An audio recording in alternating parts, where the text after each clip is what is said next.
क्या हम लोग पढ़ लिए थे या विशेषण पढ़ लिए थे? देखे कॉपी देखे।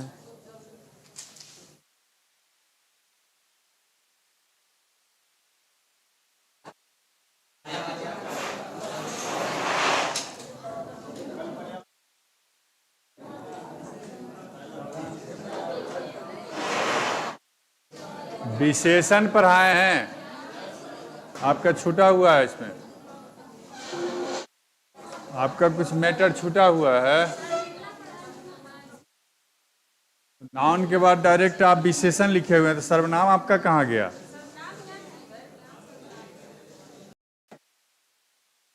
विशेषण हम लोग देखे थे ना, प्रविशेषण तुलनात्मक भी देख लिए थे, संख्या परिमाण भी देख लिए थे। तो विशेषण समाप्त हो चुका था लगभग शायद। डिग्री में भी तुलनात्मक विशेषण बता चुके हैं, पॉजिटिव, कंपैरेटिव, सुपरलेटिव, मूलावस्था, उत्तरावस्था, उत्तमावस्था, उच्च, उच्चतर, उच्चतम। तो विशेषण भी समाप्त हो चुका है। संज्ञा, सर्वनाम, विशेषण, उसके बाद स्थान आता है क्रिया का। उसके बाद क्रिया का स्थान इसमें भी ऑनलाइन है हो, अभी जो क्लास ले रहे हैं। अच्छा, मुझे तो लगा कि आप लोग साथ गए होंगे आंदोलन में। आ भी गए, दो चार को पकड़ा भी गया। अच्छा,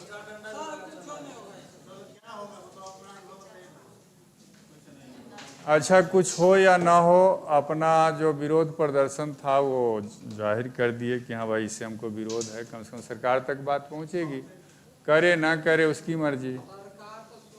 हम लोग तो प्रजा हैं।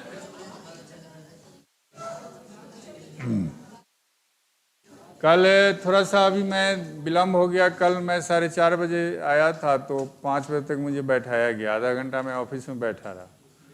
तो इसलिए हम आज थोड़ा हम देखिए चलो 5 बजे से क्लास चलता है तो हम जाके वहाँ क्या करें।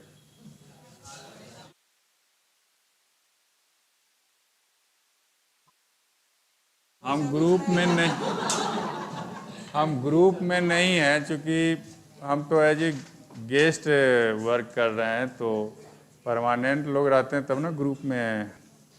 हम तो बस 2 दिन के मेहमान हैं, आए हैं, जाएंगे।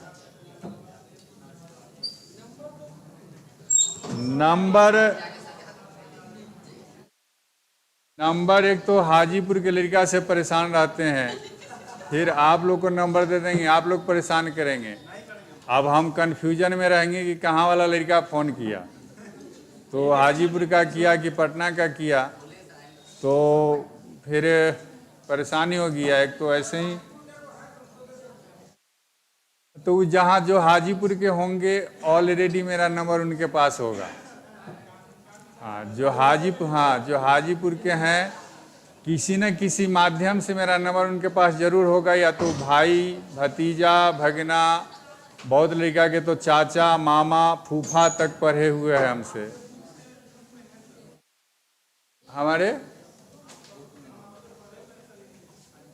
इंग्लिश हाजीपुर में पढ़े हुए हैं। कौन ईयर में पढ़े?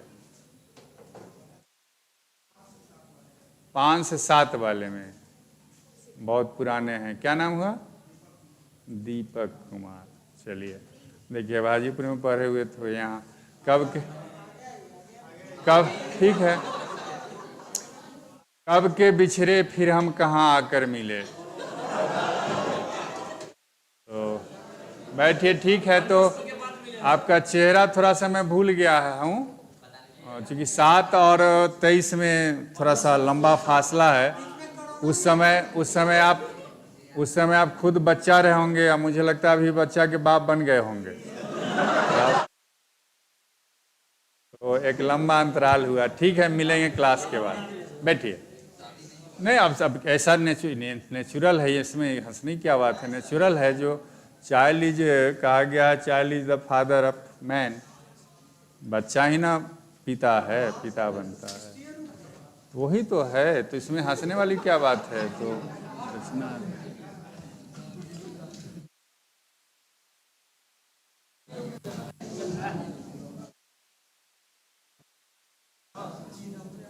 ये तो हम कर दिए, तो हटा नहीं, अपने हट जाएगा।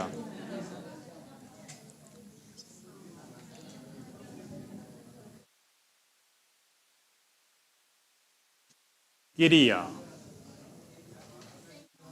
ये क्रिया का एक मतलब समझिए, क्रिया का अर्थ होता है करना, किसी कार्य को करना। परिभाषा में मत जाइए, परिभाषा में हमको उलझना नहीं है। क्रिया क्या है? ये धातु, इसको संस्कृत में धातु कहते हैं। तो जो धातु है वही क्रिया है, जो क्रिया है वही धातु है। और इंग्लिश में इसको टेंस कहते हैं और वर्ब कहते हैं। तो टेंस को काल कहते हैं और वर्ब को क्रिया कहते हैं। मेरे हिसाब से समझना है तो ऐसे समझिए, जो टेंस है वही वर्ब है, इसका मतलब जो काल है वही क्रिया है और जो क्रिया है वही कार्य है, जो क्रिया है वही कार्य है। तो इसमें टेंस मतलब काल का भी अध्ययन है, वर्ब है, क्रिया है, धातु है, और जो धातु है वही क्रिया है। तो कभी कभी ढंग का रहता है कि कौन धातु कौन क्रिया, तो वो धातु और क्रिया एक समानार्थक शब्द है। धातु और क्रिया एक चीज। अब इसमें एक यहां से क्वेश्चन आप ले सकते हैं कि ये विकारी शब्द है या अविकारी शब्द है। तो ये विकारी शब्द है, बता चुके हैं कि 4 गो जो ऊपर का है वो विकारी है और बाद का जो है वो अविकारी है। तो क्रिया में आपको यही समझना है कि क्रिया का अर्थ सीधे दिमाग में रखिए, कार्य, जो कार्य है वही क्रिया है। तो बनावट के आधार पर, बनावट के आधार पर या रचना के आधार पर, यहाँ एक क्वेश्चन रहता है, बनावट या रचना के आधार पर, क्रिया के आधार पर क्रिया के 2 भेद होते हैं। ठीक है, तो बनावट या रचना के आधार पर क्रिया के कितने भेद हो गए? 2 भेद। एक सकर्मक क्रिया, और दिखाई दे रहा है पीछे वाले को, और दूसरा होता है अकर्मक क्रिया।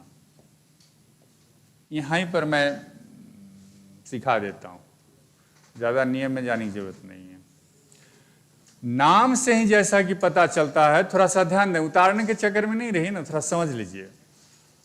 रोज यही बात मैं आके बोलता हूँ कि उतारने के चक्कर में नहीं रही, समझ रही है। जैसे होता है क्या कि शिकारी आएगा, जाल बिछाएगा, दाना डालेगा, और लोभ से फंसना नहीं। वही चीज आप लोग रोज चरितार्थ करते हैं। बोल रहा है फिर चरितार्थ हो रहा है, समझिए। सकर्मक, अब देखिए क्रिया की परिभाषा पढ़ने जाओगे तो रट्टा मारना पड़ेगा। हम क्यों रट्टा मारे? हमको जो काम से काम लेना है, समुद्र में से हमको मोती चुनना है, तो हम क्यों मैंने डुबकी पर डुबकी समुद्र में लगाते रहे? जहाँ मोती मिलता है वहीं डुबकी मारेंगे। तो क्रिया का अर्थ हो गया कार्य, जो हम काम करते हैं वही क्रिया है। बनावट के आधार पर इसके 2 भेद हो गए, सकर्मक, अकर्मक। तो जैसा कि नाम से ही पता चलता है, सकर्मक मतलब कर्म के साथ, सकर्मक का मतलब कर्म के साथ, और अकर्मक का मतलब कर्म के बिना। अकर्मक बोले तो न कर्मक, अकर्मक बोले तो न कर्मक, मतलब जिसमें कर्म न हो। कर्म क्या है? तो कर्ता का कर्म जो है वो क्रिया का फल जिस पर पड़ता है। तो कहीं क्रिया का फल कर्म पर भी पड़ता है और कहीं क्रिया का फल डायरेक्ट कर्ता पर भी पड़ता है। तो अब परिभाषा के हिसाब से चलेंगे तो जहां क्रिया का फल डायरेक्ट कर्ता पर पड़ता है उसे हम अकर्मक कहते हैं, और जहां कर्म पर पड़ता है उसे हम सकर्मक कहते हैं। तो हम साधारण भाषा में क्यों ना समझें कि जिसमें ऑब्जेक्ट, कर्म, ऑब्जेक्ट समझ रहे हैं?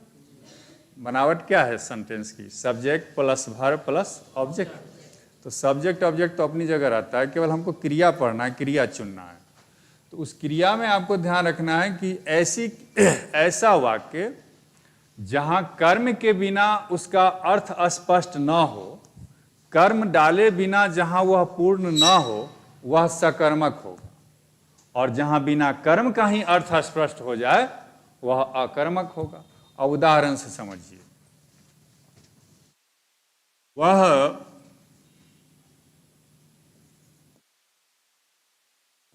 अंग्रेजी बोलता है।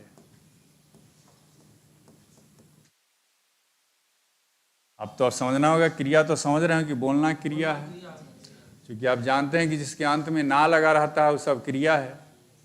बोलना, खाना, पीना, उठना, बैठना, रोना, धोना, गाना, बजाना, हंसना सब क्या है? क्रिया है, जिसके अंत में ना लगा रहे।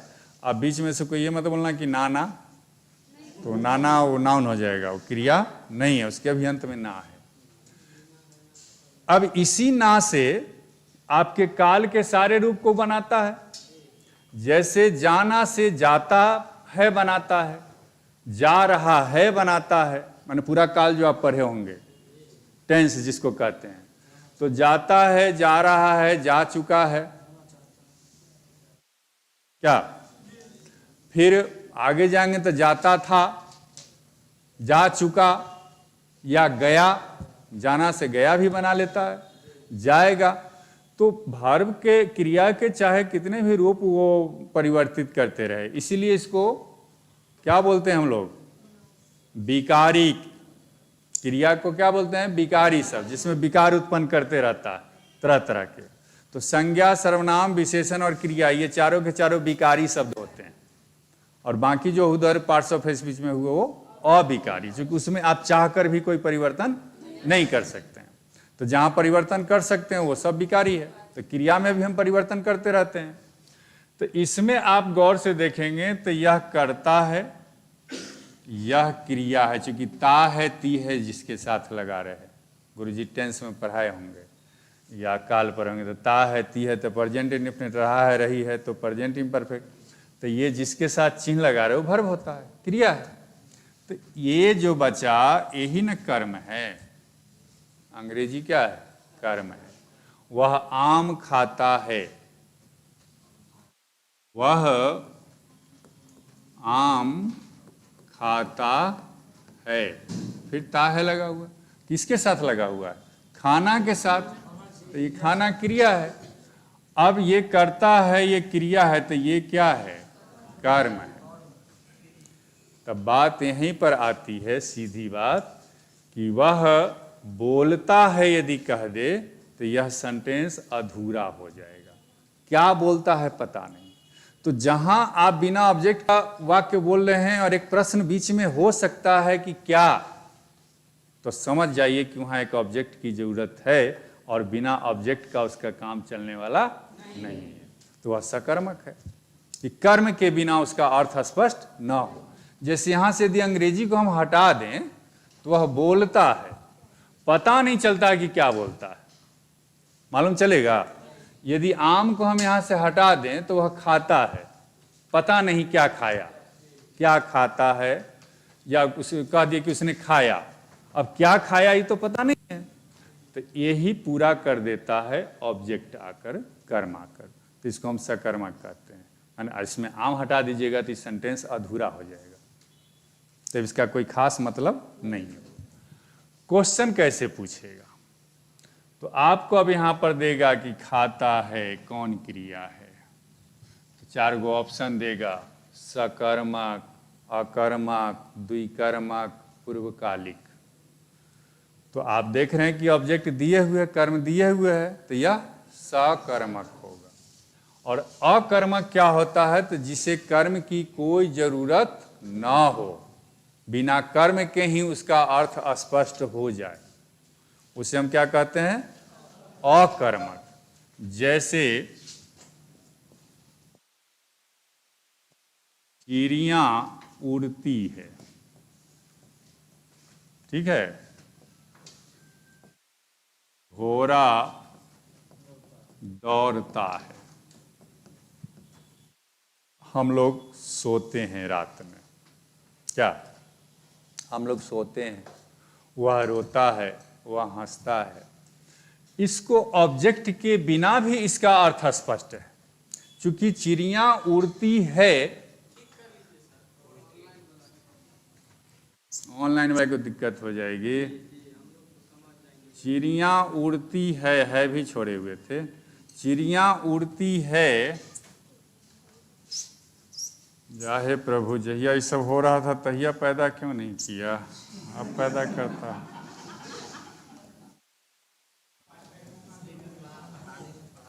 अब पैदा करता तो ये सब ट्रेंड होते। तो चिड़िया उड़ती है और घोड़ा दौड़ता है। तो सिंपल सी बात है कि किसी से हम पूछते हैं कि चिड़िया कहाँ उड़ती है, पूछने की जरूरत पड़ती है? जब ही कोई बोलता है चिड़िया उड़ती है तो आप समझ जाते हैं कि हवा में ही उड़ता होगा, आकाश में ही उड़ती होगी। घोड़ा दौड़ता है तो आप समझ जाते हैं कि सतह पर ही दौड़ता होगा। हम लोग सोते हैं, या मैं सोता हूँ, या वह सोता है, या सब सोते हैं, तो ये तय है कि लोग पूछते कहाँ सोते है, तो तय है कि बिछौना पर सोता है। बिछौने पर न सोएगा? तो बिछावन यहाँ हम न भी बोलेंगे तो भी अर्थ इसका स्पष्ट हो जाएगा। चिड़िया उड़ती है, आकाश में हम न भी कहेंगे तो भी इसका अर्थ स्पष्ट है, चाहे इसके साथ कोई ऑब्जेक्ट की जरूरत नहीं। सकर्मक का कर्मक बुझाया, वहां चुनना पड़ेगा। चिड़िया उड़ती है, रेखा खींचेगा और पूछेगा कि सकर्मक का कर्मक, द्विकर्मक, प्रेरणार्थक क्रिया, 4 गो ऑप्शन में से चुनिए, तो क्या है?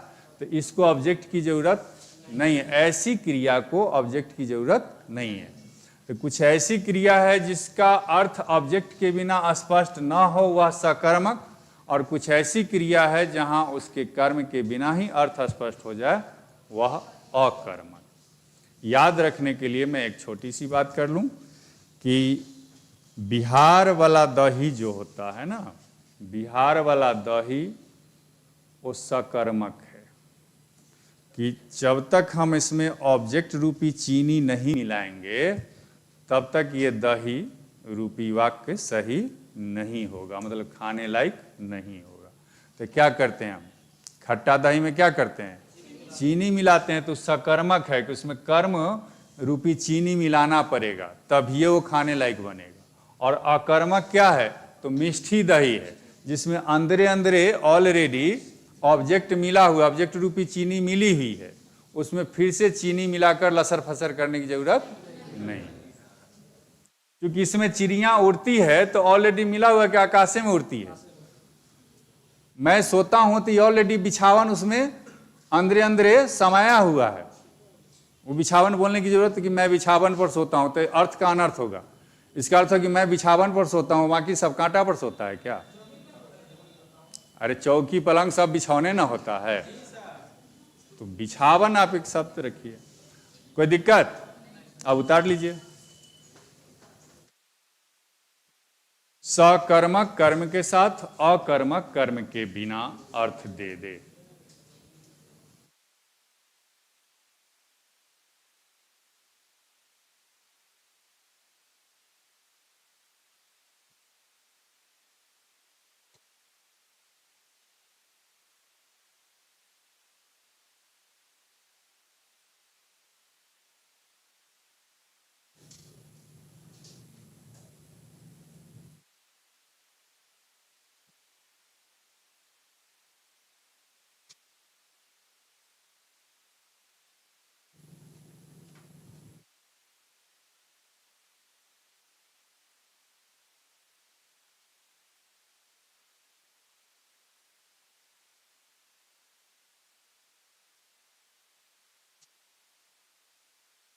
अच्छा, ऑनलाइन वाला कुछ कमेंट नहीं कर रहा है, कुछ बोल नहीं रहा है बेचारा।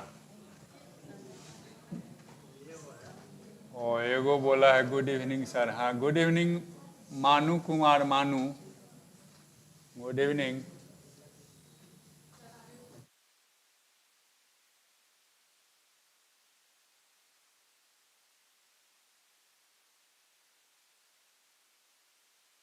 सूरज उगता है तो उसमें जरूरत नहीं है, वह कर्मक है।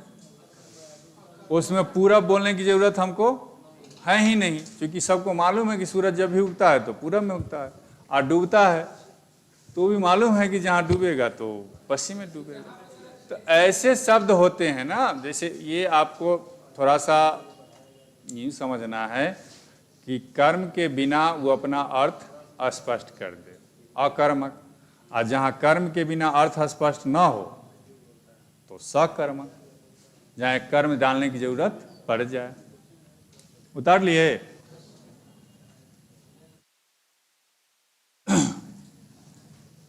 अब इसमें और देखते चलिए, केवल क्रिया के भेद सब देखते चलिए। सहायक क्रिया, एक साथ आप कई चीज पढ़ रहे हैं, मतलब काल भी देख रहे हैं, क्रिया भी देख रहे हैं। तो बता ही चुके हैं, जो काल है वही क्रिया है, जो क्रिया है वही भर्व है, जो भर्व है वही धातु है, सब एक चीज है। तो सहायक क्रिया में क्या होता है? तो सहायक क्रिया हम उसे कहते हैं जो कर्ता के सहयोगी होता है, जो कर्ता को सहयोग करता है। कर्ता को सहयोग करता है का मतलब क्या हुआ कि नामे है, अब समझा देते हैं, खाली नामे से आप लोग पकड़ लीजिएगा, केवल नाम से लिखने की कोई जरूरतें नहीं है। नामे इसका ऐसा है ना कि नामे ऐसा ऐसा रखा है कि आप नाम से ही पकड़ते चले जाइएगा, आपको लिखने की जरूरत नहीं है। तो सहायक क्रिया का क्या मतलब हुआ? सहायता करने वाली क्रिया। सहायक हम किसे कहते हैं? कहते हैं ना असिस्टेंट मैनेजर है। तो असिस्टेंट मैनेजर मतलब क्या? सहायक प्रबंधक। तो सहायक प्रबंधक का क्या काम? वो प्रबंधक को सहायता करता है। तो उसी तरह सहायक क्रिया है जो कर्ता को सहयोग करता है, कर्ता को सहयोग करता है। तो इसके अंतर्गत जितने आप देख रहे हैं, है, हो वाला, है, था, थे, थी, गा, गे, गी, या और भी आपको आ जाएगा मॉडल वर्ब का, सकता है, सकती है, चाहिए, ये सब modal verb, marginal verb, actually verb जितने हैं ये सब इसी के अंतर्गत आ जाते हैं।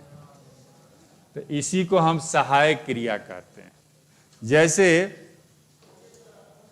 वह अंग्रेजी बोल सकता है, अब बोल सकता है तो सकता है के नीचे रेखा खींचेगा तब ऑप्शन देगा कि सहायक क्रिया है कि द्विकर्मक है कि प्रेरणार्थक क्रिया है, क्या है। तो आपको पकड़ने में सुविधा होगी, क्योंकि सहायता करने के लिए सहायक क्रिया हो गया।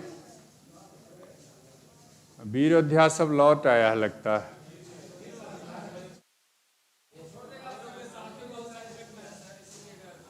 ना रहना चाहिए, क्योंकि साथ में, आपके साथ में गया, आपको सहयोग करने गया, वो पकड़ाया, तो आपका भी कर्तव्य बनता है कि उसको।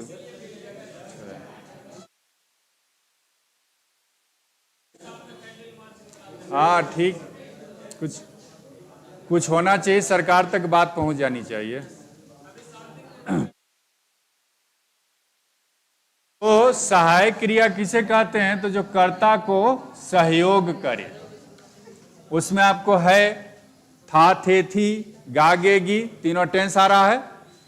तो तीनों टेंस में जो प्रयुक्त होते हैं, है, हो, हूं, था, थे, थी, गा, गे, गी, वो सब सहायक क्रिया के अंतर्गत आ जाएगा। और मॉडल भर में भी जा सकते हैं, तो सकता है, सकती है, सकते हैं, चाहिए, ये सब जो आता है शब्द वो सारे मॉडल वर्ब्स के हैं। तो मॉडल वर्ब्स को पूछेगा नहीं, क्योंकि वो अंग्रेजी में मॉडल वर्ब्स मार्जिनल वर्ब्स होता है। इसमें केवल एक्चुअली वर्ब है जिसकी हिंदी है सहायक क्रिया। दूसरा इसमें आ जाता है आपको प्रेरणार्थक क्रिया। तो प्रेरणार्थक क्रिया का क्या मतलब? तो नाम से ही जैसा कि पता चलता है कि वैसी क्रिया जो किसी के प्रेरणा द्वारा, किसी से इंस्पायर होकर, प्रेरित होकर उस क्रिया को किया जाए। तो इसमें जैसे हम बोलते हैं कि मैं अंग्रेजी बोलता हूं, तो ये सामान्य वाक्य है, और इसी कर देगा कि मैं अंग्रेजी बोलवाता हूं। तो मैंने दूसरे के द्वारा जो कार्य करवाया जाए उसी को हम कहते हैं प्रेरणार्थक क्रिया। दूसरे के द्वारा कार्य करवाना, प्रेरणार्थक क्रिया क्या हो गया? तो दूसरे के द्वारा कार्य करवाना, जो दूसरे के द्वारा कार्य करवाता है उसे हम प्रेरणार्थक क्रिया कहते हैं। जैसे हम लोग बाल कटवाते हैं, तो कटवाना, अब पूछेगा कि हम लोग बाल कटवाते हैं और कटवाना के नीचे रेखा खींचेगा, और तब फिर वो आपसे पूछेगा कि ये सकर्मक है, अकर्मक है, द्विकर्मक है, प्रेरणार्थक है, सहायक है, ऑप्शन देगा। तो उसमें आप क्या करेंगे? प्रेरणार्थक क्रिया लिखेंगे। जैसे मैंने उसे हंसाया, तो हंसाया कौन क्रिया हुआ? प्रेरणार्थक क्रिया। तुमने मुझे रुलाया, प्रेरणार्थक क्रिया।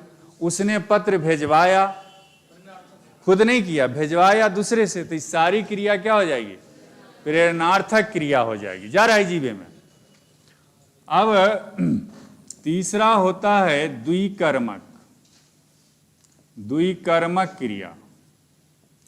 द्विकर्मक क्रिया में क्या होता है कि इसमें दो कर्म होते हैं, एक वाक्य में दो कर्म होते हैं, उसी को हम दो द्विकर्मक कहते हैं। दो कर्म वाला को दो कर्म इसमें होता है। तो दो कर्म होता है तो क्या हो जाएगा?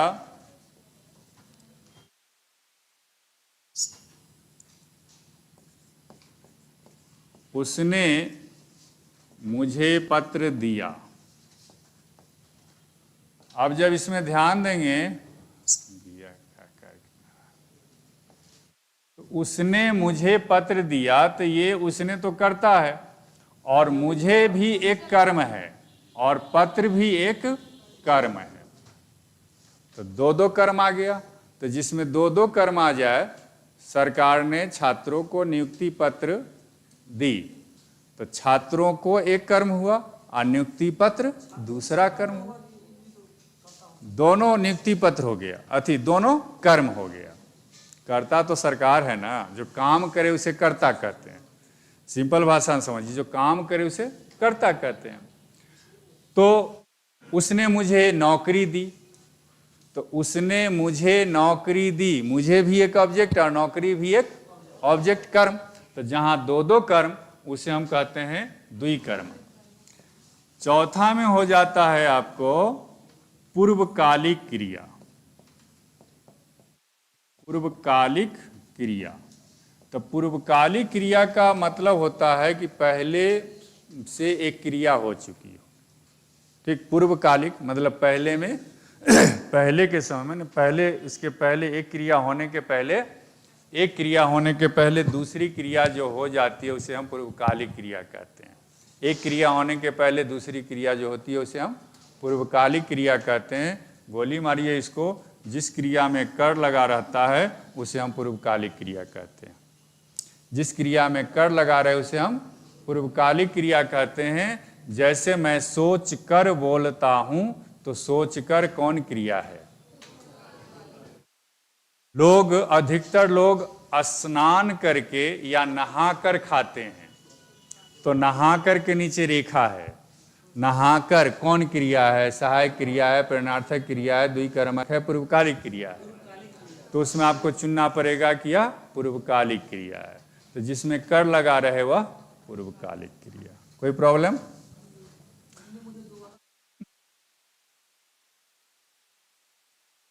तुमने मुझे, इसमें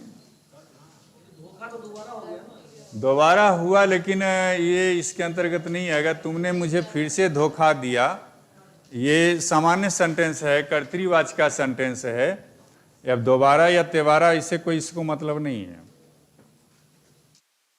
मतलब है कि एक क्रिया करने के बाद दूसरी क्रिया, लेकिन एक लय में, एक लय में हो। जैसे वह नहाकर खाता है, तो पहले नहा लेता है उसके बाद खाता है। आप लोग यहाँ आकर पढ़ते हैं, पहले कौन क्रिया कर लेते हैं? यहाँ आने का, तब दूसरी क्रिया करते हैं पढ़ने का। हाँ, एक दूसरे के लय में हो। जैसे पूर्वकालिक का मतलब कि एक क्रिया के पहले दूसरी क्रिया हो, तो पहले यहाँ आते हो, तब दूसरी क्रिया क्या होती है? पढ़ते हो। तो यहाँ आकर हम लोग स्टेशन जाकर गाड़ी पकड़ते हैं, तो पहले कौन क्रिया करते हैं? स्टेशन जाते हैं, उसके बाद दूसरी क्रिया कौन करते हैं? गाड़ी पकड़ते हैं। तो हमने शॉर्ट ट्रिक दिया कि जिसमें कर लगा रहे वो पूर्वकालिक क्रिया होगा। अब इसी के अंतर्गत आपको आता है काल। तो काल पढ़ने की जरूरत नहीं है। काल ऊपरे में आपको हम समझा दिए कि है तो वर्तमान, था तो खा तो पास्ट भूतकाल और गागेगी तो भविष्यत काल। तो ये काल तो चूंकि हम लोग ऐसे ही बचपने से जानते रहे, बच्चे से पढ़ते रहे, तो ये लेकिन इसी के अंतर्गत काल भी आता है। पहले भी मैंने मेंशन किया यहां भी कि काल आता है। तो काल का अर्थ क्या हुआ? टेंस।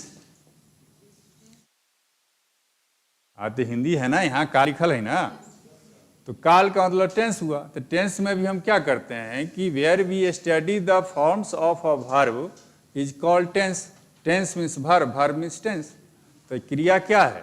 क्रिया वर्ब है। तो जहां वर्ब का अध्ययन करते हैं वही तो टेंस है। तो यार काल है।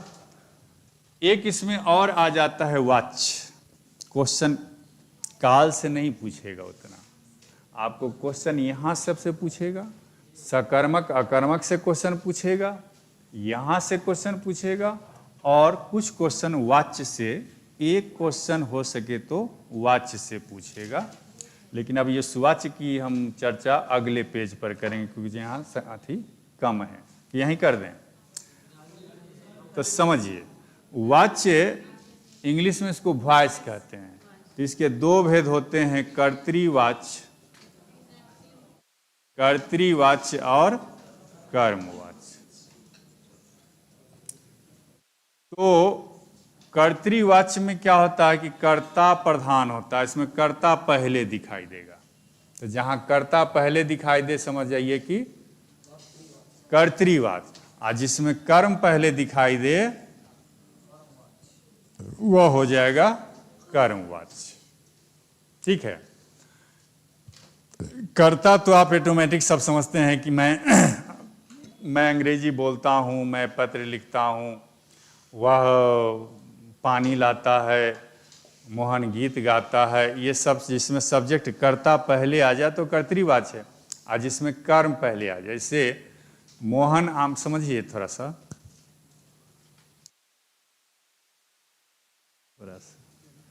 हमरा पर रहम कीजिए, अपने पर नहीं, थोड़ा सा हम ही पर रहम आप लोग कर लीजिए। नहीं, ऐसा है कि जब हम बोलते हों और आप जब नादी में मुरी डाले हुए रहते हैं ना, तो ऐसा लगता है कि हम ऐसे ही, जैसे बहुत प्रवचन वगैरह जो बाबा जी वगैरह देते हैं, साधु जी वगैरह, तो वो बहुत औरतें बैठी रहती है सभा में जरूर, और ज़्यादा औरतें ही जाती है बाबा के प्रवचन सुनने। और ख़ास तौर पर वो औरत जो दिन रात सास बहू में और अथी में, भौजाई ननद में झोटा झोटी या झगड़ा लड़ाई करती है, बैठल है, और वहाँ भी बाबा के प्रवचन नहीं सुनती। बाबा जी अपन भाषण दे ले जा रहा है, प्रवचन किए जा रहा है, वो अपन बैठ के एक दूसरे की बुराई में, या तो वो बहू की बुराई सास कर रही है, या सास की बुराई बहू कर रही है, या फिर ननद की बुराई भौजाई, भौजाई की बुराई ननद। अब वो उसी में गप है, वो बाबा जी अपन प्रवचन हाँके जा रहे हैं, हाँके जा रहे हैं, हाँके जा रहे हैं। शाम में जब शाम हो जाती है तो पता चलता है कि कुछ लेके नहीं गए। शाम में जाने वक्त पता चलता है कि कुछ लेके नहीं गए, बस एक दूसरे की शिकायत बतिया के चले गए। तो सुनना जरूरी है, प्रवचन में जाते हैं तो उसी तरह जब टीचर आता है तो वो जो समझाता है उसको सुनना जरूरी है। मैं बार बार कहता हूँ कि मैं वही पढ़ाता हूँ जो किताब में लिखा हुआ है। मैंने बार बार कहा कि मैं पढ़ाने नहीं आता हूँ, मेरा काम केवल है केवल समझाना। बहुत टीचर तो अभी चूँकि हम यहाँ गेस्ट में हैं या हिंदी विषय है, इसलिए कोई खास इस पर वैल्यू नहीं दे रहे हैं, तवज्जो नहीं दे रहा है, महत्व नहीं दे रहा है। नहीं तो मैं और क्लास वाले टीचर को देखता हूँ कि वो सब उनको लिखा हुआ मिलता है, बोर्डे पर सब लिखा हुआ। हम तो लिखते हैं ना आके, नहीं तो बहुत डिजिटल जो आगे और एडवांस हैं तो वहाँ आपको लिखा नहीं जाता है। हाँ, वो ऑलरेडी लिखा हुआ रहता है और सीधे वो समझाता है कि देखो जी, ये कर्ता को जो सहयोग करे उसे हम सहायक क्रिया कहते हैं, और इसमें है, था, गागेगी, यही सब आ जाता है, सकता है, सकती है, चाहिए, ये सब आ जाएगा। और प्रेरणार्थक क्रिया क्या है? तो जो दूसरे के द्वारा कार्य करवाया जाए उसे हम प्रेरणार्थक क्रिया कहते हैं। जैसे बोलवाना, बोलवाना, रुलाना, हंसाना, यही सब आ जाएगा इसमें। द्विकर्मक किसे कहते हैं? तो जिसमें दो कर्म हो। जैसे उसने मुझे पत्र दिया तो मुझे भी एक कर्म है, और पत्र दिया ये दूसरा है ना। और इसमें पूर्वकालिक क्रिया में क्या कि देखो जो क्रिया पहले हो जाए उसके बाद जब दूसरी क्रिया हो तो छोड़ो गोली मारो, कर लगा रहे तो पूर्वकालिक क्रिया समझिए, ये टेंस है तो काल है, तो काल में जो अपने तीनों काल होते हैं, और वाच्य में तो कर्तृवाच्य ये है, कर्मवाच्य ये है, समझा के निकल जाएगा। अभी ऑनलाइन में जो बहुत लोग फेमस हुए वो बिना मेहनत के फेमस हुए। हम लोग जितनी मेहनत कर चुके हैं, वाकई में बहुत मेहनत करके हम लोग आगे बढ़े हैं। आज के जनरेशन को मेहनत करने की कोई ज़रूरत नहीं, इतना मटेरियल उपलब्ध है, पढ़ने की भी ज़रूरत नहीं है उसको, पढ़ने की भी ज़रूरत नहीं है, ज्ञान की भी ज़रूरत नहीं है उसको, ऑलरेडी ज्ञान यहाँ लिखा हुआ है, खाली उसको समझाना है। क्योंकि लिखने वाले को तो सब याद रखना पड़ेगा दिमाग में ना, तब ना वो आके लिखेगा। उसको कुछ याद भी नहीं रखना है, उसको तो यहाँ सब परोसा हुआ मिल रहा है, बस उसको आके लेक्चर दे देना है, पैसा ले लेना है, चल देना है। तो कर्तृवाच्य में कर्ता प्रधान होता है, कर्मवाच्य में कर्म प्रधान होता है, इतना तो आता है। मैं केवल चुनने का तरीका बताता हूँ कि कर्मवाच्य पर क्वेश्चन पूछेगा, कर्तृवाच्य में उतना नहीं होता। आप समझ रहे हैं, कर्तृवाच्य का मतलब टेंस तो रहता है, ती है, रहा है, रही है, उससे तो काम ऐसे ही चल जाएगा। इसके पहचान में हम एक चीज दे रहे हैं कि इसके अंत में या आ का मतलब हम इतने आ बेकार लिख रहे हैं। आ का मतलब क्या? आकार। अल्लाह, ये कैसे मर गया जी? हम तो यहीं तक लाए थे इसको।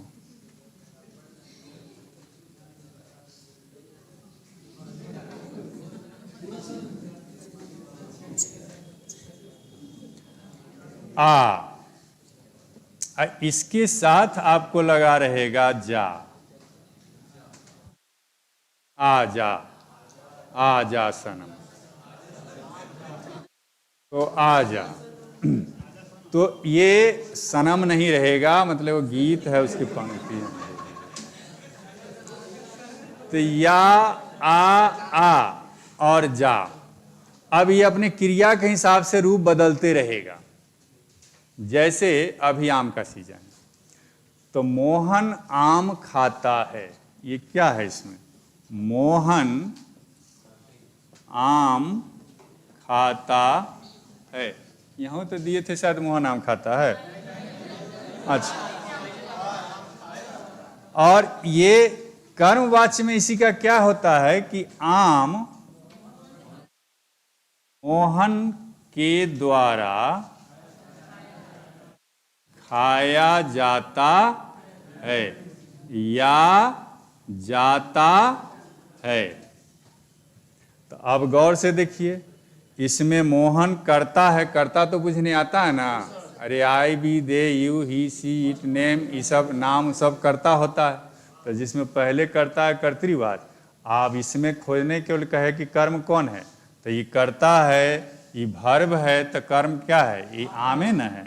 तो जिसमें कर्म पहले आ जाए वह कर्मवाच्य। तो इसमें देखिए क्या आया? आम मोहन के द्वारा खाया जाता है। अब इसी से बनाते रहेगा, खाया जा रहा है, खाया गया है, खाया जा चुका है, खाया जाएगा, खाया जा रहा था, खाया जा चुका था, मतलब या जा लगा हुआ है सब में, दिखाई दिया? तब या का मतलब क्या कि ई भी हो सकता है, ए भी हो सकता है। आ का मतलब क्या? आ भी हो सकता है, ई भी हो सकता है। आकार का मतलब आकार है तो ई भी हो सकता है। तो वो तो लिंग माने लिंग के हिसाब से स्त्रीलिंग पुल्लिंग चलते रहेगा, लेकिन मेन थीम आपका यही रहेगा। जिसमें ये लगा हुआ है आप समझ लीजिएंगे, आप समझेंगे कि यह कर्मवाच्य है। जैसे रावण राम के द्वारा मारा गया, तो उसमें मारा गया के नीचे रेखा खींचेगा।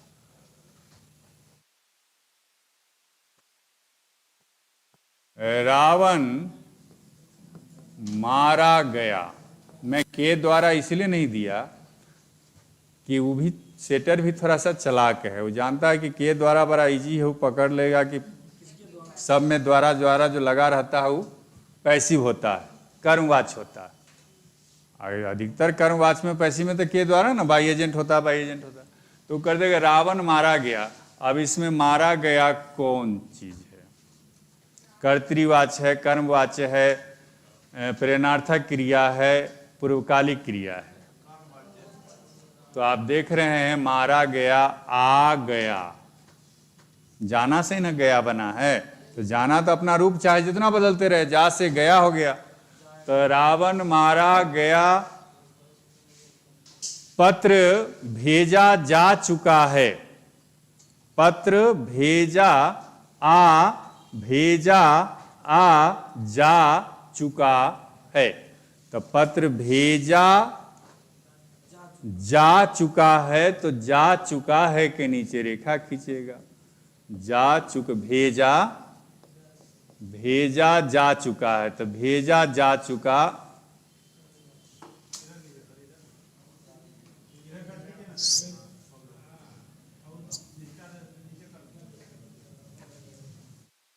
तो पत्र भेजा जा चुका है। तो यहां आ जा चुका लगा हुआ है, आ जा लगा हुआ है ना, तो आप समझ लीजिए कि यह हो जाएगा आपका कर्मवाच्य। क्लियर है? चलिए, क्रिया खत्म, काल खत्म, वाच्य खत्म, सब भेद खत्म, सब खत्म।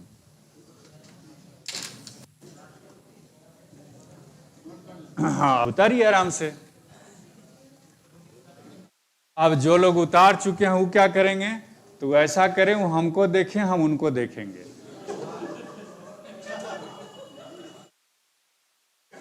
आज जो नहीं उतारे हैं वो अपना उतारते रहिए।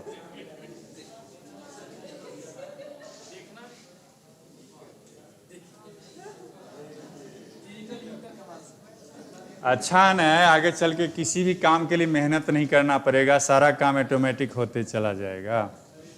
आ भी रहा है वक्त। एगो तो एरोप्लेन देखे हैं क्या? एगो एक अभी 50 साल बाद एक प्लेन आएगा कि आप जहाँ पर खड़े हैं वहीं से वो सीढ़ी लगा देगा नीचे, और आप सीढ़ी के पहले पायदान पर खड़ा होइए, वो सटाक्सिन खींच भी लेगा ऊपर में, आप फिर अपना जाते रहिए। आएगा ही, दुनिया तो अब इतनी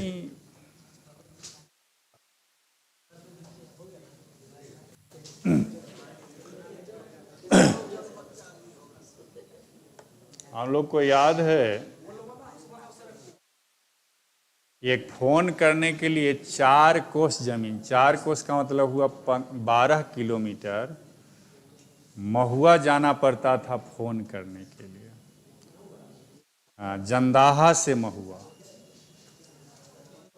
सिनेमा देखने के लिए हाजीपुर आना पड़ता था गांव से। कभी वैसा, ऐसे भी समझ लीजिए कि हम लोग सिनेमा का मुंह देखे थे इंटर में जब हाजीपुर पढ़ने आए थे तब। इसके पहले सिनेमा क्या होता है पता नहीं। अभी तो 3-3 साल के बच्चा को देखते हैं कि वो मोबाइल के बिना, जो ही मोबाइल माँ छीनती है हाथ से, वो ऐसा रोना शुरू करता है कि अंत में माँ लाचार होके उसको फिर मोबाइल हाथ में थमा देती है।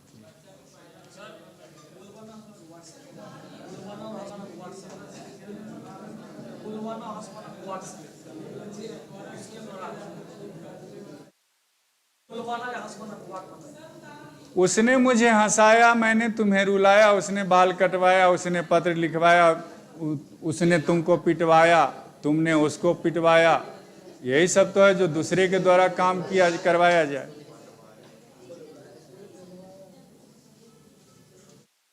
सरकार ने बाढ़ पीड़ितों के बीच अन्न बंटवाया। अभी गांधी मैदान में छात्रों को पुलिस से पिटवाया। तो खुद पीटने तो आया नहीं, कहीं एसी में बैठे होंगे तो दूसरे से काम करवा दिया। तो यही सारे सब तो जो है प्रेरणार्थक क्रिया में आ जाएगा।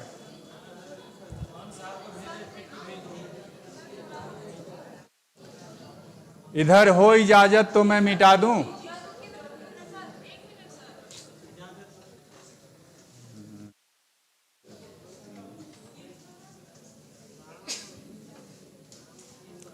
ऑनलाइन भाई साहब आप लोग उतारते रहिए, या कुछ परेशानी हो तो बोलते रहिएगा।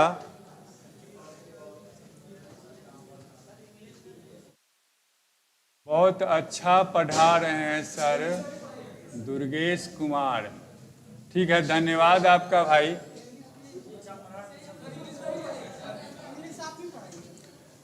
कहिएगा तो हम पढ़ा देंगे, लेकिन वस्तु की कीमत तब बढ़ती है जब उसकी डिमांड बढ़ती है।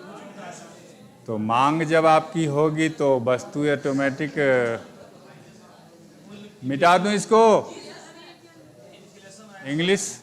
इंग्लिश पढ़ाने के लिए यदि इजाज़त मिलेगा मैनेजमेंट से तो मैं पढ़ा दूंगा। मैं दोनों विषय पढ़ा देता हूँ, हिंदी इंग्लिश दोनों। तो मैनेजमेंट से जैसा मुझे आदेश मिलेगा मैं मिटा दूं इसको, बोलिए ना। मिटाना क्या है, इसे हम मिटाने जाएंगे, इससे अच्छा अगला पेज ले लेते हैं। अब यहां से अब आप आ जाइए। अभी तक जो हम पढ़ रहे थे, तो ये सारे पार्ट्स ऑफ ए स्पीच को दो भाग में बांटा, एक व्यय और एक अपव्यय। व्यय मतलब आप समझते हैं जिसको खर्च किया जाए, और अपव्यय, अपव्यय नाम सुने होंगे, अपव्यय, तो इसको हम थोड़ा तोड़ के बोलते हैं ताकि आप समझ सकिए। अपव्यय, अपव्यय किसे कहते हैं? अपव्यय जिसका व्यय न हो, जिसको खर्च नहीं किया जा सके। तो अब जो हम पढ़ने जा रहे हैं वो अपव्यय पढ़ने जा रहे हैं।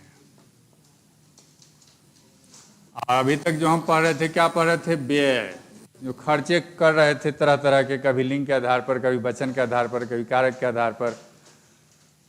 तो अब यहाँ अपव्यय है, जिसका अपव्यय नहीं कर सकते हैं, जिसको किसी भी रूप में खर्च आप नहीं कर सकते हैं, मतलब किसी भी रूप में परिवर्तन नहीं कर सकते हैं। ये जिस रूप में है, जैसे रहेगा, जिस अवस्था में आएगा उसी में रहेगा, उसी जगह रहेगा, इसके किसी भी शब्द में कोई परिवर्तन न हो। तो पूछ देगा अपव्यय क्या होता है, तो जिसमें कोई परिवर्तन न हो।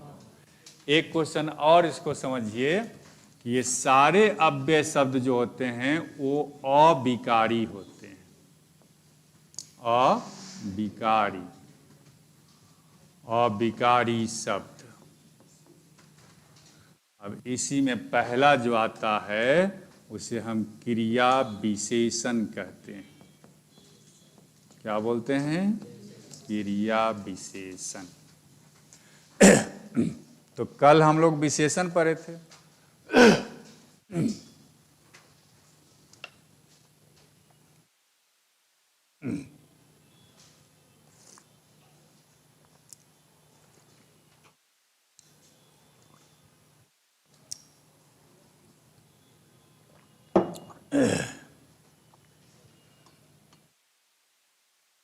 तो यहां से 2-3 क्वेश्चन चुराइए। यहां से 2-3 क्वेश्चन होगा। पहला क्वेश्चन, क्रिया विशेषण अव्यय है, उपसर्ग है, प्रत्यय है, समास है। क्रिया विशेषण क्या है? अव्यय है, उपसर्ग है, प्रत्यय है, समास है, समाहार है, निपात है। कोई कोई ऑप्शन डाल देगा कुछ कुछ। तो आपने क्या सीखा कि क्रिया विशेषण अव्यय। दूसरा क्वेश्चन होता है कि क्रिया विशेषण विकारी है या अविकारी है? अविकारी है, जिसमें कोई विकार उत्पन्न नहीं कर सकते हैं। अब एक क्वेश्चन और आता है क्रिया विशेषण के भेद। तो पहले क्रिया विशेषण समझ लीजिए। तो अभी जस्ट हमने क्रिया पढ़ा, विशेषण कल पढ़ा। तो विशेषण का भी मतलब आपको पता है कि जो विशेषता बतलाए। और क्रिया तो अभी आपने सीखा है कि क्रिया का मतलब ही हो गया कार्य, काम। तो जो काम की विशेषता बतलाए, जो क्रिया की विशेषता बतलाए, उसी को हम क्रिया विशेषण कहते हैं। जो क्रिया की विशेषता बतलाए। तो विशेषण किसे कहते हैं? विशेषण, तो जो संज्ञा या सर्वनाम की विशेषता बतलाए उसे विशेषण कहते हैं। और इसका नाम है क्रिया विशेषण। तो मतलब हुआ कि जो क्रिया की विशेषता बतला दे उसे हम क्रिया विशेषण कहते हैं। इंग्लिश में इसको एडवर्ब बोलते हैं। क्या बोलते हैं? एडवर्ब्स, क्रिया विशेषण। क्रिया, अब ध्यान रखिएगा हमेशा, इसमें केवल क्रिया की विशेषता बतला होगा। यहीं से आपको चुनना होगा, रेखा खींचेगा तो आपको चुनना होगा। विशेषता यहां भी बतलाएगा, लेकिन आपको चुनना होगा कि ये विशेषण है या क्रिया विशेषण है। तो जहां क्रिया की विशेषता बतला, अभी जस्ट हमने क्रिया पढ़ा, तो जहां क्रिया की विशेषता बतलाए वह सारा शब्द क्रिया विशेषण होगा। जैसे वह धीरे धीरे टहलता है, तो आप जो ही देख रहे हैं टहलता है, तो टहलना क्या है? क्रिया है। टहलना क्रिया है। अभी तुरंत आपने पढ़ा, जिसके अंत में ना रहे और उसी से ता है ती है। भाई साहब हेलो, फरमाइश थोड़ा समझ लीजिए, आप तो सियाने लगते हैं। तो क्रिया, अब इसकी विशेषता क्या है? तो वह टहलता है कैसे? तो धीरे धीरे। तेरे मंद मंद मुस्कनिया पे बलिहार सावरे, सुने होंगे। तो वो सावरे कैसे मुस्कुराते हैं? तो मंद मंद धीरे धीरे मुस्कुराते हैं। फिर उसमें मत जाइए। तो सावरिया कैसे मुस्कुराते हैं? मंद मंद। तो मंद मंद क्या मतलब? धीरे धीरे। तो मुस्कुराने की उनकी विशेषता कैसी है सावरिया की? सावरिया किसे कहते हैं? सावरिया किसे कहते हैं? कृष्ण, भगवान कृष्ण को, ठीक है ना। तो भगवान कृष्ण कैसे मुस्कुराते हैं? हाँ, तो वो एक राम के बारे में कैसे घुटत चलत रामचंद बाजे पैजनिया। तो राम के चलने की क्या प्रक्रिया है कि ठुमक ठुमक कर चलते हैं। तो ठुमक ठुमक कर चलते हैं, चलने की विशेषता है कि ठुमकते हैं, ठुमक ठुमक के। तो गीत सब भी जो है कुछ, तो उसमें क्रिया की जो विशेषता बतलाए वह क्रिया विशेषण है। तो टहलना की विशेषता कौन बताया? धीरे धीरे। तो यही धीरे धीरे के नीचे रेखा खींचेगा और कहे कि भैया कौन चीज है? विशेषण है, सर्वनाम है, क्रिया है, क्रिया विशेषण है। 4 गो ऑप्शन देगा। तो अब आप चुन सकते हैं इजी वे में कि यह क्रिया विशेषण है। बोलिए, कोई विशेषण, क्रिया विशेषण समझने में दिक्कत? कोई दिक्कत नहीं। चलिए,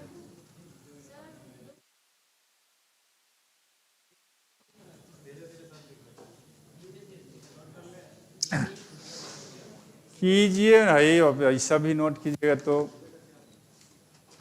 एक और गीत था, धीरे धीरे प्यार को बढ़ाना है, हद से गुजर जाना।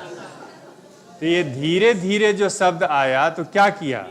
प्यार बढ़ाना। तो प्यार बढ़ाना क्रिया है। तो क्या हो जाएगा? टाइम हो गया क्या? अभी तो 5:30 हुआ है।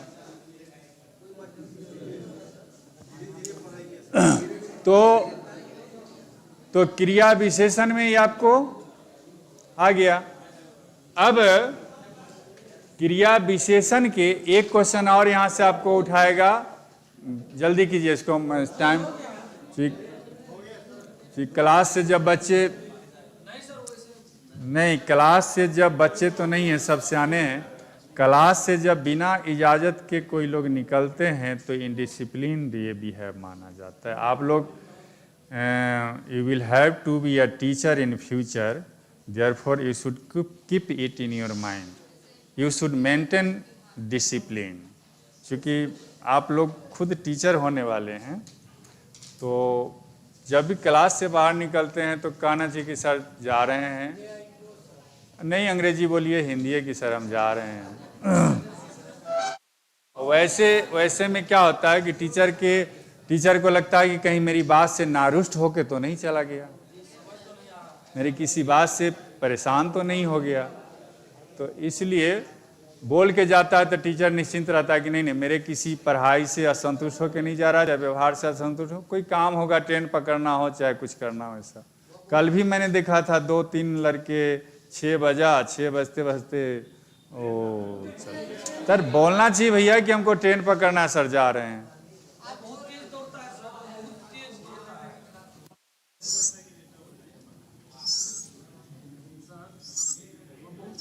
कुछ मत बोलिए, चुपे सिनेमा देखिए, अपने सब कहानी पता चल जाएगा।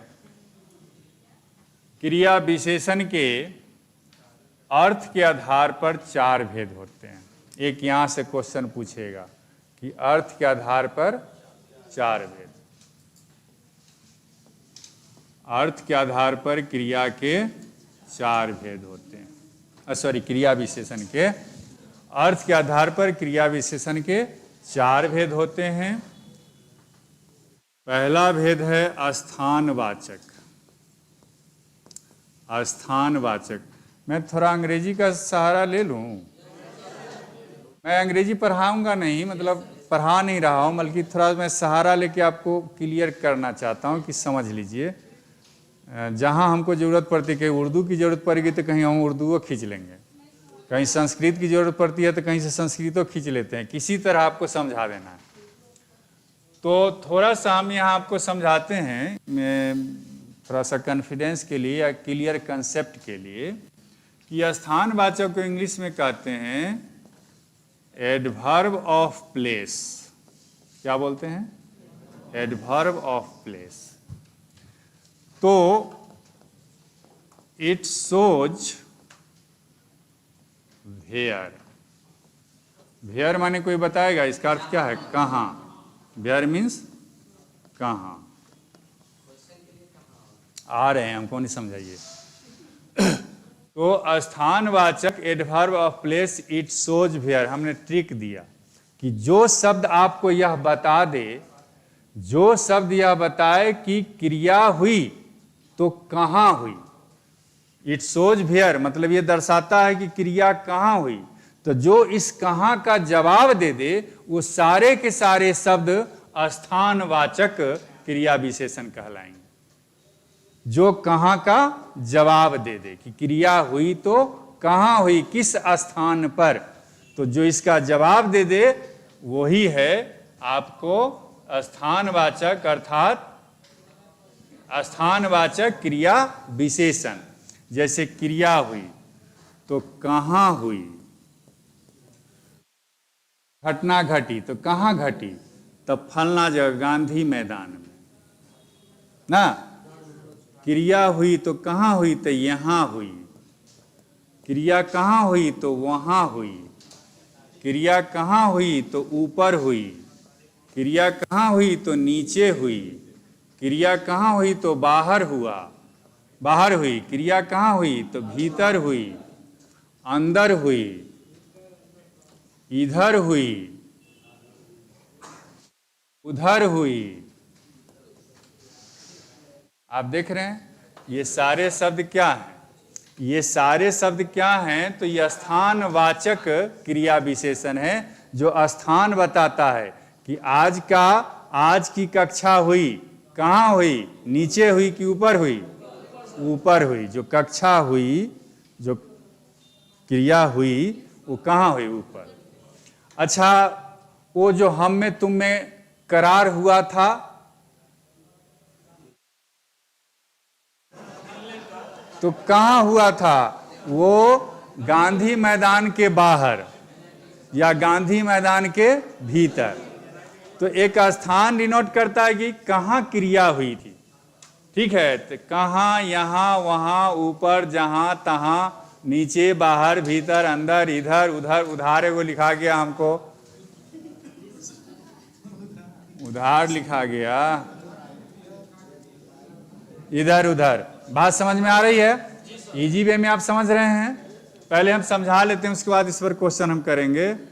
दूसरा होता है कालवाचक।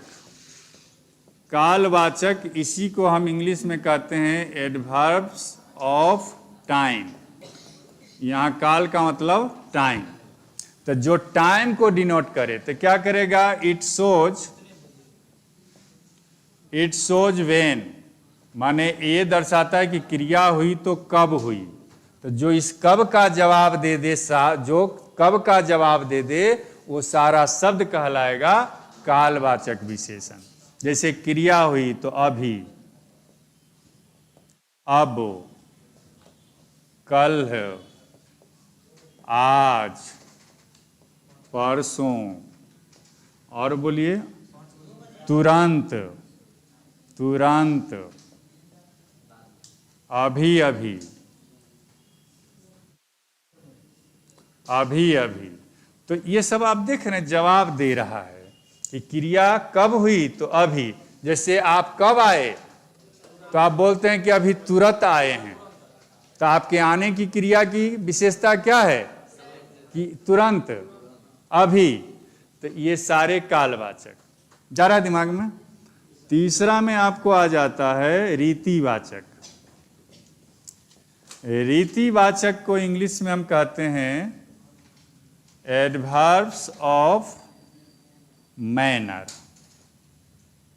मैनर का अर्थ आप समझ जाएंगे तो आपको चुनने में सुविधा होगी। मैनर मीन्स होता है तरीका, इसी में एस जोड़ दीजिएगा, मैनर्स तो हो जाएगा व्यवहार। तो मैनर माने तरीका, तो ये बताता है कि क्रिया हुई तो किस तरह से हुई, कैसे हुई। तो इसको इंग्लिश में दिए एक लाइन में याद रखेंगे। याद रखने के लिए मैंने कहा कि इट शोज हाउ, ये दर्शाता है कि क्रिया हुई तो कैसे हुई। जो कैसे का जवाब दे दे वह सारा शब्द क्या कहलाएगा, रीतिवाचक ना। तो जैसे अभी एक उदाहरण आपने देखा था, क्या धीरे धीरे, धीरे धीरे देखा था ना। तो धीरे धीरे अब किसका जो पूछ रहे थे भाई साहब उधर से, तो आप चुन सकते हैं ना, धीरे धीरे कौन होगा, धीरे धीरे। आप बोलिए तेजी से, वो पूछ रहे थे ना, तो तेजी से आ गया।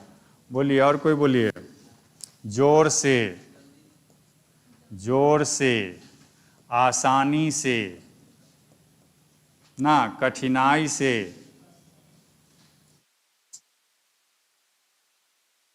आसानी से, कठिनाई से, स्पष्टतः, स्पष्टतः, सब सारे शब्द आ जाएंगे। एक और बचा तो इतना दूर में नहीं हटेगा।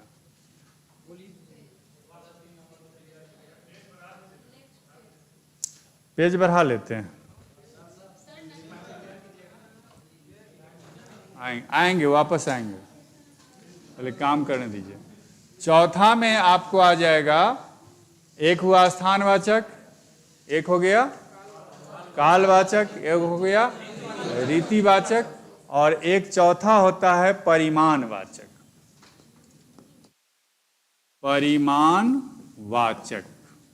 अच्छा, हम क्रिया विशेषण नहीं लिखते जा रहे हैं, तो आप समझ ही नहीं रहे हैं कि हम क्रिया विशेषण पढ़ा रहे हैं। तो परिमाणवाचक, तो इसमें क्या है, इसको हम अंग्रेजी में बोलते हैं एडवर्ब्स ऑफ क्वांटिटी। क्या बोलते हैं, क्वांटिटी। तो क्वांटिटी आप समझते हैं मात्रा। तो ये क्या करता है, इट शोज हाउ मच। इसमें क्या आता है, हाउ मच मतलब कितना, कितना। तो जो कितना का जवाब दे दे वो सारा शब्द हो जाएगा आपको परिमाणवाचक क्वांटिटी में। जैसे कितना प्यार करते हो, तो बहुत प्यार करते हैं सनम, बहुत प्यार करते हैं तुमसे सनम, गीत सुना होगा। तो बहुत, ज्यादा, अधिक, कम, थोड़ा, हाँ अत्यधिक ला सकते हैं, पर्याप्त, पर्याप्त, ये सारे शब्द आएंगे। तो अब इसमें आता है कि वह बहुत बोलता है। तो वह बहुत बोलता है, बहुत के नीचे रेखा खींचा, पूछता है कि क्या है ये। अब आप चारों को रख सकते हैं, बहुत के नीचे वह बहुत बोलता है, बहुत के नीचे रेखा खींचा, वह बहुत बोलता है, हंसता है, छोटे छोटे लेते हैं, वह बहुत बोलता है। अब आप बताएंगे कि बहुत कौन क्रियावाचक, कौन क्रिया विशेषण है, बहुत कौन क्रिया विशेषण है, परिमाणवाचक। कौन वाचक, परिमाणवाचक ना। वह अधिक कमाता है, वह अधिक कमाता है और अधिक खर्च भी करता है। तो कमाता है कितना, कमाने की उसकी क्रिया के विशेषता क्या है, कमाना क्रिया की उसकी विशेषता क्या है कि अधिक कमाता है, और खर्च करने की विशेषता क्या है कि अधिक खर्च करता है। तो ऐसे सारे शब्द जो है परिमाणवाचक में आ जाएंगे। आपसे क्वेश्चन यहीं से पूछेगा, जो 4 गो दिया गया, तो एक क्वेश्चन तो आपको व्यय अभिकारी, फिर मैं रिपीट कर रहा हूं, ये क्रिया विशेषण क्या है? अव्यय है, अव्यय है। क्रिया विशेषण क्या है? अभिकारी है। ये इसके अर्थ के आधार पर कितने भेद हैं? 4 भेद हैं। स्थानवाचक आप देख रहे हैं सामने, कालवाचक देख रहे हैं, रीतिवाचक देख रहे हैं और परिमाणवाचक देख रहे हैं। रीतिवाचक में समझाया ना कि तरीका, जैसे हम लिख दिए कि क्रिया हुई तो कैसे, किस ढंग से, किस तरीका से। जैसे वह मुझे बड़ा आदर पूर्वक अपने घर के अंदर ले गया ना, बड़ा मैंने जैसे अब हिंदी पढ़ते हैं तो बहुत आसानी से हम समझ जाते हैं, हिंदी बहुत आसानी से हम समझ जाते हैं। तो कैसे आप समझते हैं? समझना क्रिया है, तो कैसे समझते हैं? आसानी से। तो वो आसानी से नीचे रेखा खींचेगा और पूछेगा कि कौन वाचक है, बताइए आसानी से कौन वाचक, कौन क्रिया विशेषण आसानी से? तो रीतिवाचक हो गया। कहाँ है धीरे धीरे? हाँ, तो हम क्रिया विशेषण तो पढ़ा रहे हैं उस समय से। अरे वहां हमने उदाहरण दिया था, एक उदाहरण ही मात्र दिया था कि वह धीरे धीरे टहलता है, तो धीरे धीरे के उदाहरण दिया था। तो देखे ना आप, धीरे धीरे यहाँ आया, तो ये क्रिया विशेषण में ना आया, तो एक एग्जाम्पल देके मैंने समझाया था, वहां कोई भेद में हमने नहीं समझाया। अब जो वहां हमने धीरे धीरे शब्द का प्रयोग किया था, तो आपने देखा ना कि धीरे धीरे एक शब्द यहाँ आया, जिसको किसके अंतर्गत आया? रीतिवाचक के अंतर्गत आ गया। तो जहां धीरे धीरे लगा रहेगा तो वह क्रिया विशेषण, और जब उसके अंदर जाके पूछेगा कि धीरे धीरे कौन क्रिया विशेषण, स्थानवाचक, कालवाचक, रीतिवाचक या परिमाणवाचक, तब वहां आपको चुनना पड़ेगा रीतिवाचक। हाँ हाँ हाँ हाँ, नहीं, कभी कभी रीतिवाचक में नहीं आएगा, कालवाचक में आएगा। कालवाचक में कभी आएगा, नहीं बजे नहीं आएगा। अरे अथी आएगा ना, क्या बोलते हैं वो, 2 बजे, 3 बजे, 4 बजे जो है, वो एक निश्चित उसका टाइमिंग है। यहाँ उसका ये नहीं है, यहाँ वहाँ कहाँ इस टाइमिंग नहीं बनती क्रिया का। अभी तुरंत ये, इसमें कहीं कोई टाइम नहीं, 2 बजे 4 बजे टाइम नहीं हम करते हैं, इसमें काल नहीं है। अब फिर यहाँ एक आप चर्चा छेड़ दिए, टाइम और टेंस में बहुत अंतर है। आप जो बोल रहे हैं 2 बजे 4 बजे, ये टाइम है, और यहाँ क्रिया विशेषण में क्या होता है? टेंस। टेंस मतलब क्रिया, तो क्रिया से रिलेटेड, काल से रिलेटेड जो होता, तो काल दूसरी चीज है और टाइम दूसरी चीज है। टाइम एक्यूरेट होता है, टेंस एक्यूरेट नहीं होता। हाँ, फिक्स नहीं है। किसमें? हाँ, दिन रात दे सकते हैं। कहाँ पर लाइएगा दिन रात? किसमें? कालवाचक में। दिन कौन काल, कौन रात, कौन काल? कोई काल है उसका? कोई काल है उसका दिन और रात का? वो दिन और रात आपको संज्ञा के अंतर्गत चला जाता है। क्या नेक्स्ट लाने के लिए कह रहे हैं?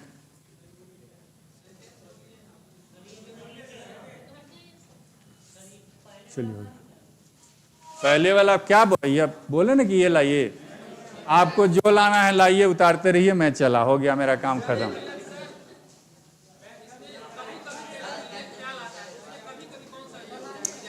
वो कभी कभी आ जाएगा आपको कालवाचक में।